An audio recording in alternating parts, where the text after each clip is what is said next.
Selamat siang Pak Erik. Satu pertanyaan Pak, ada isu mengenai tekanan dari mafia bola untuk menggantikan Coach Sintayong sebagai pelatih Pak.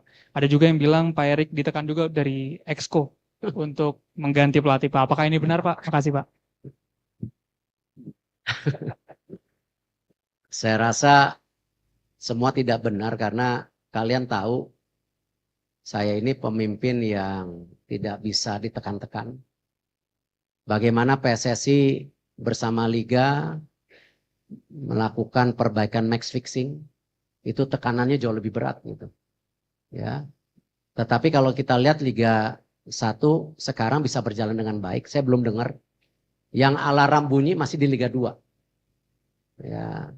Tapi apa yang kita perbaikin di Liga 1 itu ya tentu dengan adanya VAR, dengan ada kepemimpinan pelatih yang juga bisa dipercaya, itu kita lakukan gitu. Nah Liga 2 menyusul tahun depan.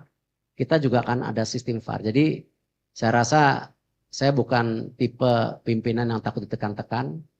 Saya percaya apa yang kita jalankan untuk kebaikan semua. Kita kerja lillahi ta'ala. Ya, insya Allah. Ya, saya rasa apa yang kita kerjain sekarang juga tentu semuanya dimudahkan kalau Allah Subhanahu wa taala bisa membantu ini semua gitu. Tapi intinya ya kita harus kerja keras, tidak bisa hanya menerima keadaan dan mengharapkan hasilnya bagus, saya rasa tidak ada. Ya, kita harus kerja keras, kita berdoa, diberikan kemudahan, itu insya Allah hasilnya baik gitu. Yang belakang ini, yang baju biru ya.